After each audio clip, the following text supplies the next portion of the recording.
मोदी जी ने इतनी योजनाएं दे दी, एक बालिका से लेकर के और एक स्त्री तक के लिए, बुजुर्ग माता तक के लिए, एक छोटे से बालक से लेकर के बुजुर्ग पिता तुल्य होकर के उन सबके लिए योजनाएं हैं। और यहाँ तक कि भोजन से लेकर के शौचालय तक की व्यवस्थाएं हैं। मुझे लगता है कि जीवन की जो अनिवार्य आवश्यकताएं हैं उन सबके बारे में संवेदनशील होकर के किसी ने अगर विचार किया है तो वो माननीय मोदी जी ने विचार किया है। और अपनी योजनाओं में लड़की के जन्म से लेकर, जहां लड़कियों को मार दिया जाता था, जन्म लेते से ही मार दिया जाता था, लेकिन लड़कियां जन्म लें उनका तो प्रतिशत भी बढ़ने लगा है और लड़कियां अब जन्म लेने लगी हैं। लड़कियां स्वतंत्र रूप से अपना जीवन जीने लगी हैं। लड़कियां व्यवसाय और सर्विस करने लगी हैं। लड़कियां ट्रेन से लेकर, ऑटो से लेकर के ट्रेन और ट्रेन से लेकर के एरोप्लेन तक उड़ाने लगी हैं। लड़कियां राष्ट्र की रक्षा में, समाज की रक्षा से लेकर के, घर की रक्षा से लेकर के और राष्ट्र की सीमा तक अपने सैनिक के रूप में काम करने लगी।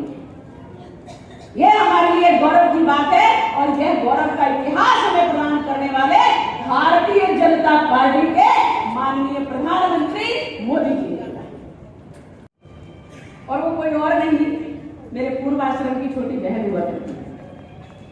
उसने कहा, माननीय मोदी जी कहते हैं ना खाऊंगा ना खाने दूंगा, तो कहती है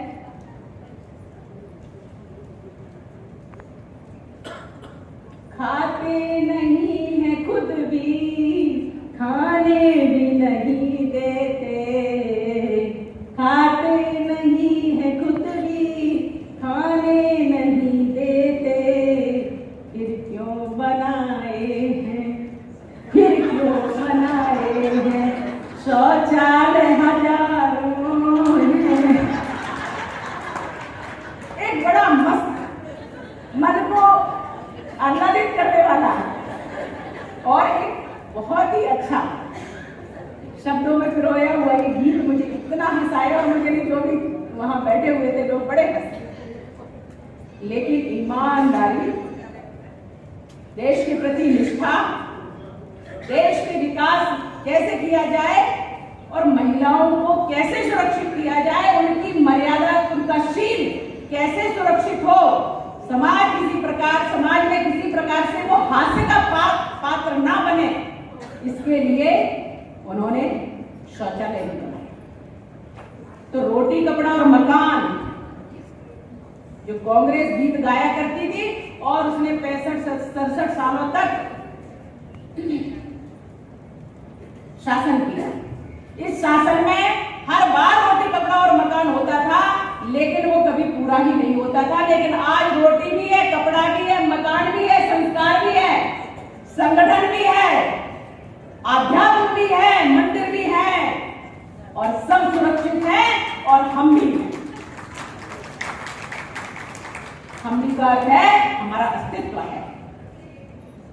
तो इसलिए ये सब कार्य जो कर सकता है भारतीय जनता पार्टी की विचारधारा, राष्ट्रीय विचारधारा, और ये राष्ट्रीय विचारधारा में पलने वाले, चलने वाले लोग, हम सभी इसके एक घटक हैं।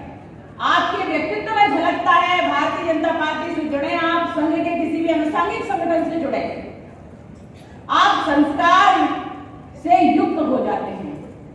संस्कार युक्त होकर के जब आप समाज में जाते हैं, बातचीत करते हैं, तो भले ही आप बस में यात्रा कर रहे हैं, कोई ना कोई ये कह ही देता है कि आप आरएसएस से जुड़े हैं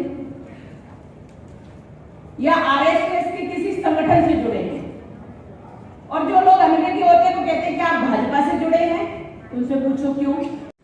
मध्य प्रदेश में महिला मोर्चे की प्रदेश कार्यकारिणी का प्रशिक्षण वर्ग है, 2 दिन से चल रहा है। 9 और 10 आज समापन है। विभिन्न विषयों को लेकर के महिला मोर्चे के प्रशिक्षण वर्ग चलते हैं कार्यकर्ता का निर्माण करने के लिए। और ये वर्ग विभिन्न विषयों को लेकर के महिला मोर्चे में अपने कार्यकर्ता सुगठित करने का काम संगठन करता है।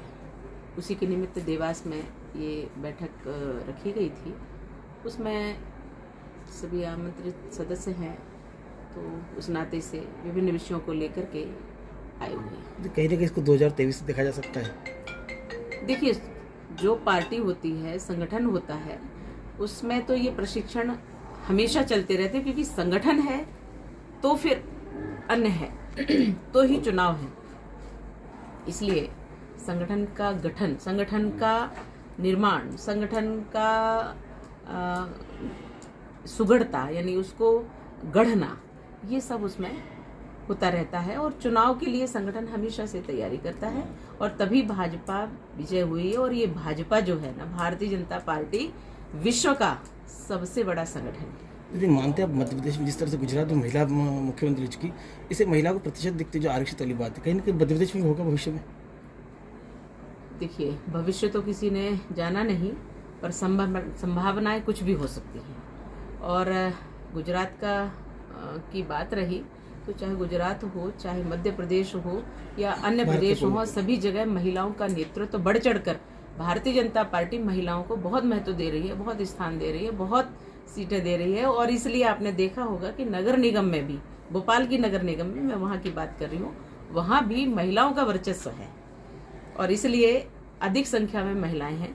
और इसलिए हमारा कहना है कि भारतीय जनता पार्टी जिस प्रकार से महिलाओं को आगे लाती है, जिस प्रकार से महिलाओं की महत्ता समझती है, भारतीय जनता पार्टी जिस प्रकार से महिलाओं की योग्य और योग्यतम महिलाओं को उनका स्थान देती है, भारतीय जनता पार्टी ही एक ऐसी पार्टी है जिसमें महिलाएं निष्फिक्र रूप से, निश्चिंत रूप से और निर्भीक रूप से संगठन का कार्य करती है और निश्चिंत रूप से अपने कार्य को परिणाम देती है। मतलब बोला जाता है इस तरह के प्रशिक्षण से भारतीय जनता पार्टी की महिला नेतृत्व तैयार होती है।